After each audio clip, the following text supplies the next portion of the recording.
yang saya jelaskan tentang masalah konflik. Nah, konflik saya ini berwacana konflik lokal ini ada kaitan dengan konflik global. Nah, ini yang penting sekali.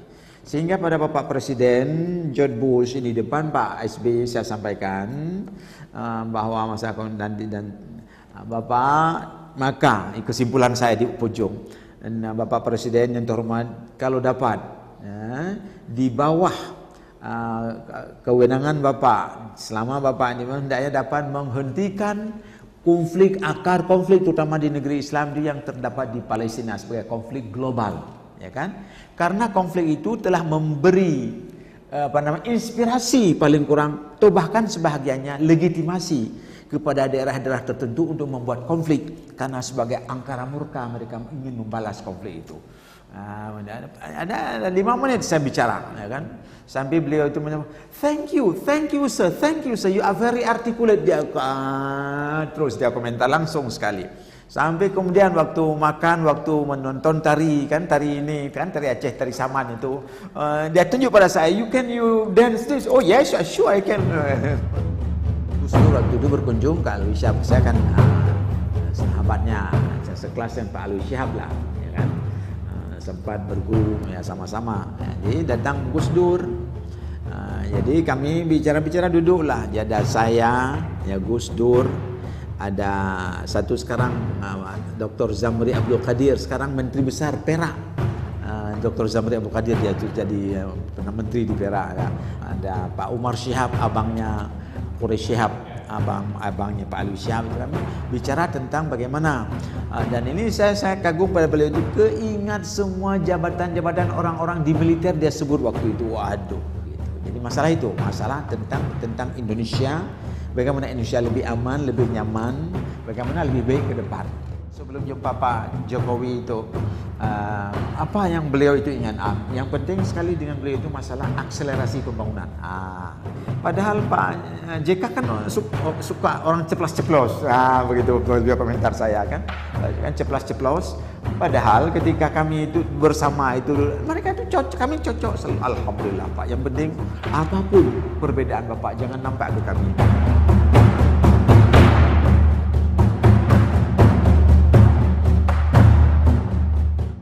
Beliau itu menjadi tempat bertanya yang sangat baik bagi wartawan, karena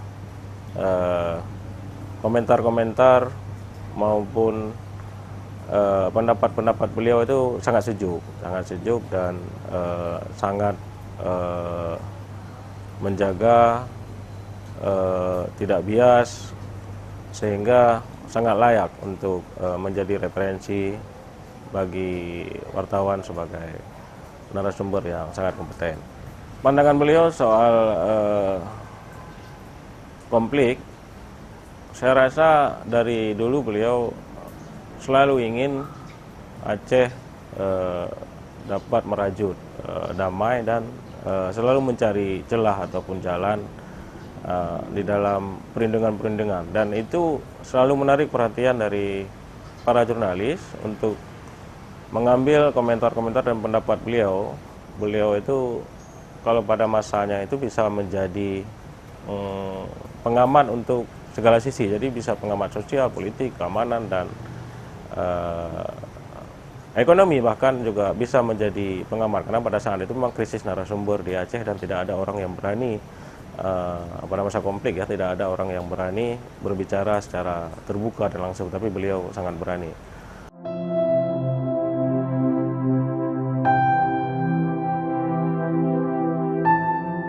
Di organisasinya dinas sosial, kemudian di tim kesenian Sedanti, itu yang aktif di situ. Disitulah pelan-pelan, tapi yang penting sekali di situ juga ini tradisi membaca koran itu tiap hari, itu tidak pernah absen. Di kampus saya menjadi sekretaris umum Senat Mahasiswa Fakultas Syariah. Kemudian di kampung saya ini yang paling aktif, saya di tempat tinggal Lampinang itu.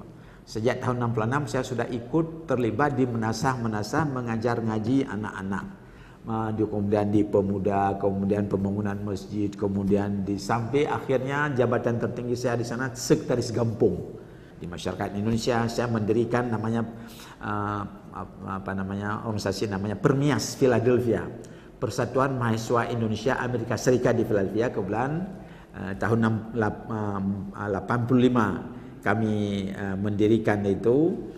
Saya ketua pertamanya dan pendirinya juga bersama teman-teman. Kemudian terus menjadi judi kampus. Di kampus itu saya mula-mula menjadi sekretaris daripada International Student Association, sekretaris umum mahasiswa internasional di kampus.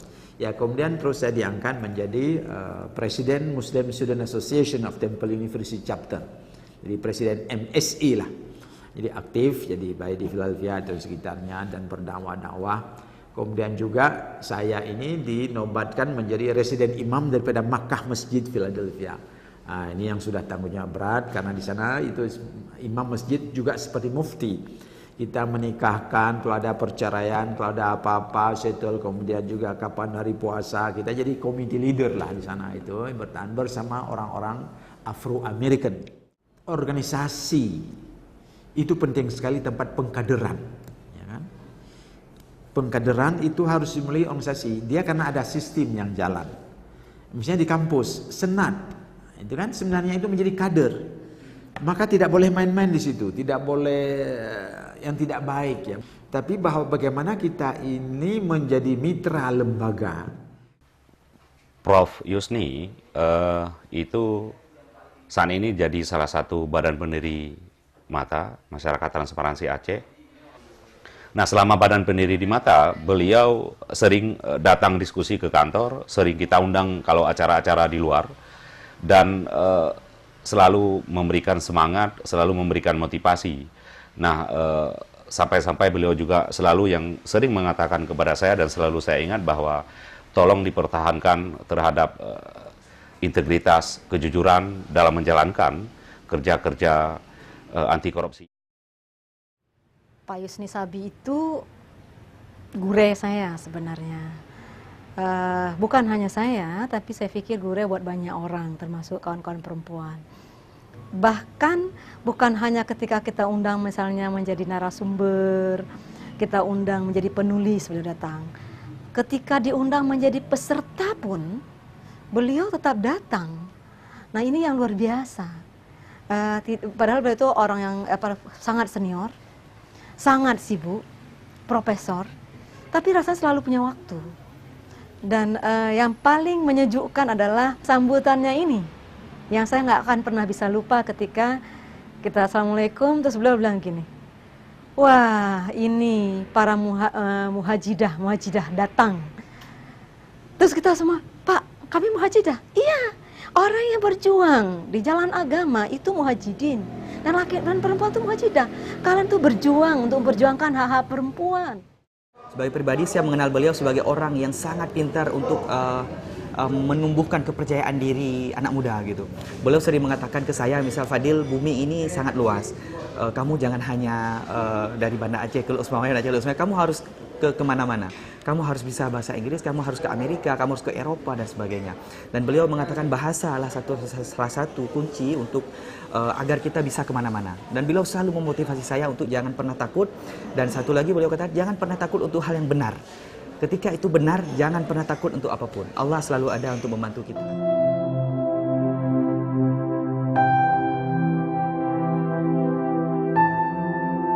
Peradaban itu dibentuk oleh pendidikan. Kita beradab ini karena terdidik. Makanya Nabi pun mengatakan, adabani Rabbi fa ahsana ta'dibi. Allah lah yang mengadabkan saya, dia mengajarkan saya, kemudian meningkatkan keadaban saya itu. Jadi tidak ada lain. Nabi dulu ada Jibril membawa wahyu. Kita ini pendidikan ada guru, ada buku, ada pustaka, itulah kita. Maka dalam hidup saya berbahagia sekali sempat sekolah di tempat sekolah-sekolah yang baik-baik.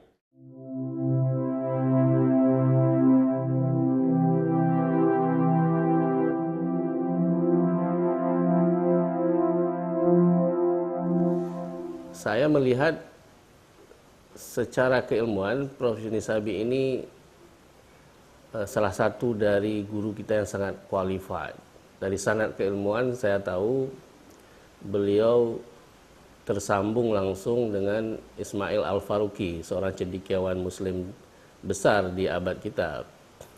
Sangat jarang saya kira dari orang-orang tua kita di Universitas Aceh yang punya sanad keilmuan semumpuni Prof. Yusni Sabi.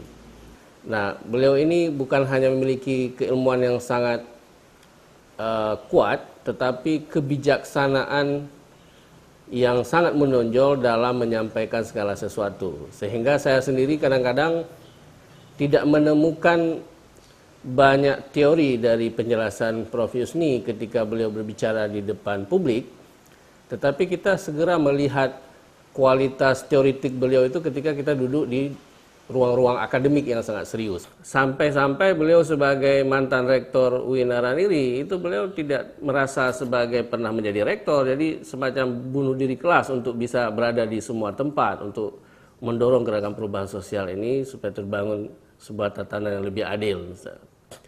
Nah, di antara yang sangat mempengaruhi kami dari banyak pernyataan-pernyataan beliau adalah bahwa ini waktunya kita merebut Indonesia, bukan waktunya memisahkan diri dari Indonesia.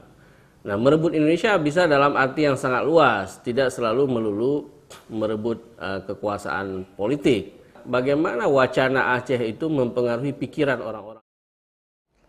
Ya, tentu saja politik itu ada di mana-mana, ya kan?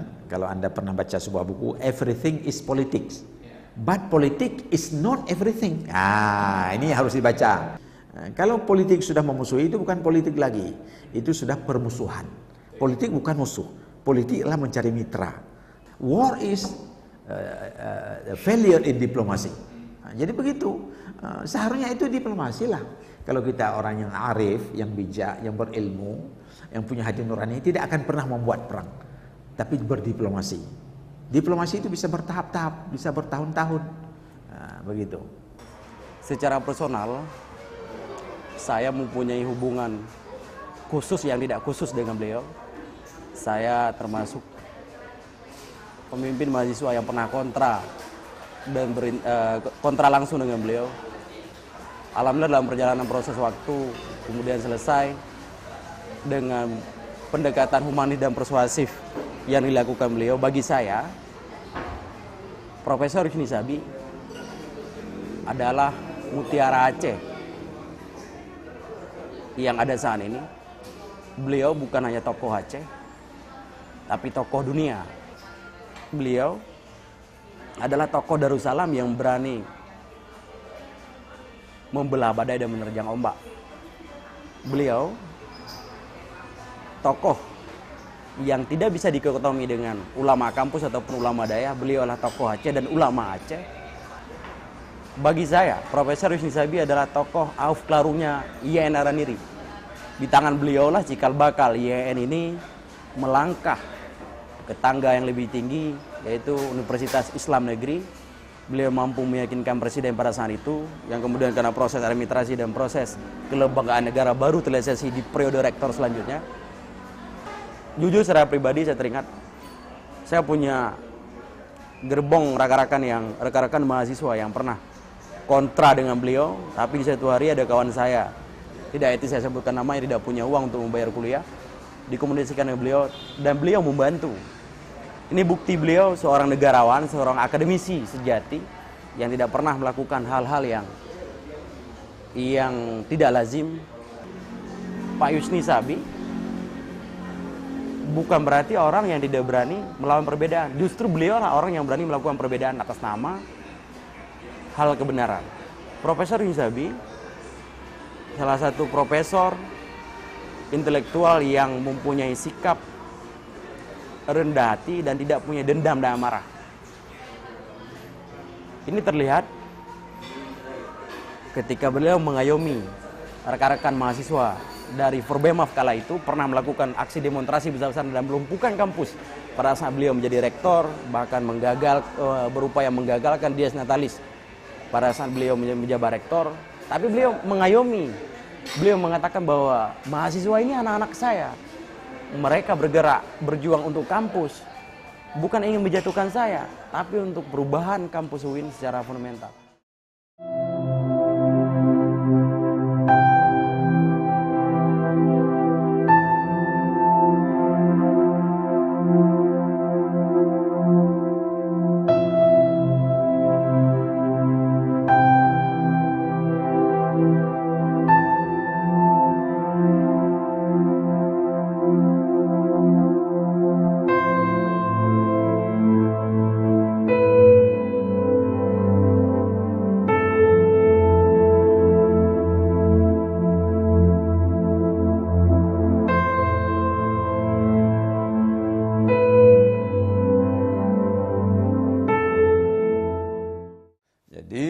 di situlah yang banyak sekali saya jumpai, bukan banyak pun. Ada hikayat wafat Nabi, hikayat Hasan Husin, hikayat merukun, yang saya lihat. Itulah saya suka membacanya. Jadi ketika saya kecil-kecil, saya suka membaca itu karena saya mungkin dianggap agak yang tidak sangat suka bekerja, mungkin begitu. Saya di rumah asyik saja itu, lihat ini, lihat itu. Itu buku Dale Carnegie, saya sudah lihat di situ. Itu mungkin milik adik ibu saya, bibi saya itu, Ibu Nafsiah itu. Judulnya Tuan Ingin Banyak Kawan. Kan itu kan how to make jaro tingke kepelage ya sampuh kepala. Kelimang tara ia bagaki tertib ya sayyidi 6 perkara. Jadi habis itulah ketika beliau nafas terakhir, beliau itu bisik pada ibu saya. Ini ibu saya ceritakan, saya enggak ingat. Dapatikula tiusni ba? Iji carong dia. Begitu. Carong. Dapatikula.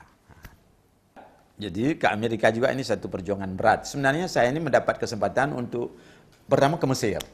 Mesir itu waktu itu rektornya Faiz Muha, dekannya Faiz Muha. Saya diambil oleh Syekh Abu Raya Ismail Ghanim, guru daripada almarhum ayah juga. Dia pegang tangan saya, ya kan? Karena saya disuruh hafal, saya hafal saja, nggak ada rumit-rumit saya itu, gitu. Pokoknya dibilang itu saja. Dia pegang tangan saya pergi, Pak Ustadz, هذا الغلام إلى مصر هو طالب جيد جدا. Pak Ismail bilang enggak bagus dia. Kemudian saya diurus lagi beasiswa oleh itu pemerintah untuk Parlemen Agama dengan kedutaan Pakistan. Itu saya sudah mendapat beasiswa 5 orang kami seluruh Indonesia, dari IAIN seluruh Indonesia ke Bahawalpur University di Pakistan. Itu lamanya tahun 2 tahun 3 tahun enggak ada. Nah, kemudian ini Pak Ramli Mahalah yang saya kira yang paling itu. Yusni, pernah saya ingin minta sekolah di sini. Pak Ramli bilang jangan kamu di sini, kamu jangan sekolah di sini, kamu harus keluar. Begitu dia bilang. Di Pak Ramli Mahalah, itu guru saya, Saya ini kan bahasa, belajar bahasa Inggris, kamu ini dulu bagaimana? Saya nggak ada duit. Saya bilang, oh nggak apa, sama-sama dengan saya. Ya ikutlah intensif English di Syekh Kuala bersama beliau. Ya kan, Pak saya juga tekun sekali. Waktu itu nggak ada recorder kan, itu kan kaset lah, ya kan. Tiba-tiba ketika tes itu 62 tes, wah, itu 63 dapat tinggi sekali saya. 520 waktu itu sudah tinggi. Yang lain yang lepasan bahasa Inggris nggak sampai begitu bahkan kan. Wah, dipromosilah oleh Pak Ramli. Dia bilang terus Pak Hashmi waktu itu rektor, Pak ini oke, datang dia kemari itu dari Asia Foundation, dia jumpai dengan saya, dikenalkan saya dengan Prof Al Faruqi, pas juga ada datang dari Temple University, nyambunglah saya.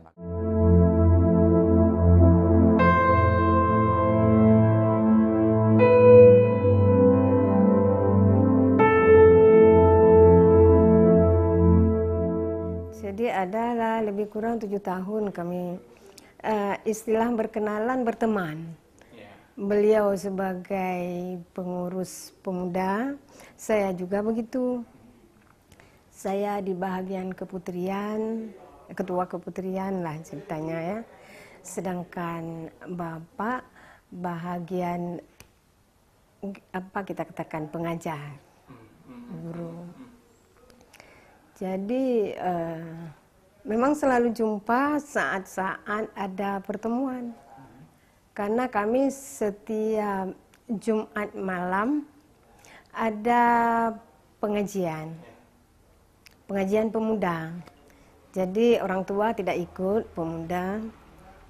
Di situ diskusi dengan bertanya kepada guru yang mencarikan guru mengajar malam Jumat itu pun Ustadz Yusni lah saya katakan ini, karena waktu itu kami panggil Ustadz. Pak kan kalau bekerja kan orangnya serius sekali kan.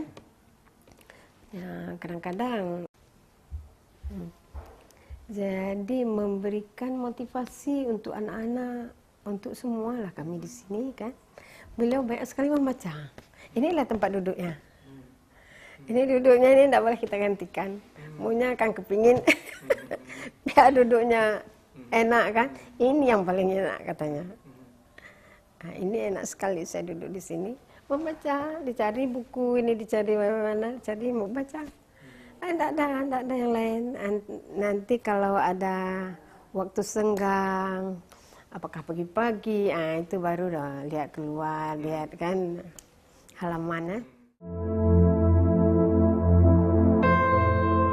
Meninggal ibu dia pulang. Pas meninggal, pulang, habis meninggal 10 hari. Nah, dia tanya sama saya, kemana tujuan habis ini? Karena memang mungkin dari kecil saya agak beda, agak bandel sedikit lah kira-kira gitu. Memang wajar, karena kan. Jadi saya bilang, saya pun tidak ada tujuan, belum ada apa, ya ke Banda Aceh aja. Nah, sampai ke Banda Aceh, karena satu sifat dia yang saya tidak bisa duga sama Cakap Serapannya. Dia sayang sama saya, tapi tidak pernah nampak. Nah, di situ kadang-kadang saya salut ya, karena udah kepentingan. Saya datang tidak pernah dia bilang iya. Nah, coba kita pikir. Tapi habis itu langsung reaksinya diapakan. Nah, sampai ke Banda Aceh. Jadi apa kerja? Tidak tahu apa ya. Ambil kesimpulan, ya saya jualan ya pasar Aceh. Jualan, sampai jualan, habis itu berapa bulan dia tanya, jadi cukup dengan jualan itu kita hidup. Nah, bahasa dia kan agak lain memang bahasanya, tapi begitulah tujuannya. Malah berkesan pas waktu dia sakit operasi di rumah sakit, kami rame-rame tunggu apa yang akan disampaikan. Nah, operasi kan habis dibius. Waktu sadar itu kadang-kadang orang kan mengoceh. Tapi kami pawisan duduk, kami ada, kalau nggak salah ada 10 orang. Termasuk saya, adik sepupu saya Ardabi dari Medan dulu, kami sama-sama duduk tengah malam. Apa yang dia sampaikan rupanya semua petuah yang apa untuk hidup ini. Disitulah baru termotivasi saya belajar. Maka bukan kita saja, di kawannya di kampung itu kalau dia pulang. Kalau pulang kampung, kawan pada itu cakap orang petani apa petani di kampung dibuka. Petani apa itu. Tapi kalau datang pas jumpa orang, ini kawan saya satu sekolah. Malah itu sama pejabat dia kasih tahu gitu. Jadi kadang-kadang kita orang kecilnya termotivasi gitulah kan. Saya mengenal Profesor Yusni Sabi itu ketika saya masih muda, dan bahkan saya ikut mengantar beliau waktu berangkat sekolah ke Amerika Serikat. Kami dalam suasana konflik dan tsunami banyak bersama. Hampir tidak pernah ada perbedaan saya dengan beliau. Saya banyak berdebat dengan banyak orang, tapi dengan beliau saya hampir tidak pernah berdebat. Bukan karena takut, bukan karena apa-apa, tapi memang karena saya mengagumi cara pandang beliau terhadap berbagai masalah. Satu hal yang saya sangat respect kepada beliau, dan saya sangat hormat adalah sikap asketis yang dia miliki. Dia sangat sederhana, sangat punya integritas, punya moral, kapanpun dan dimanapun. Saya kira ini sesuatu yang agak langka sekarang. Dan bayangkan, kalau orang tidak mengenal Pak Yusni, orang tidak tahu dia sekolah di Amerika. Betapapun hebatnya orang, yang namanya sekolah, kalau kita pernah ke Amerika, kita nampak agak sedikit westernized gitu, agak sedikit westernized, agak sedikit pongah dalam tanda petik, ya. Beliau enggak. Dia itu bisa menjadi orang Indonesia yang luar biasa cintanya kepada Aceh, dan jadi orang Aceh yang juga sangat teguh memegang keindonesiaan.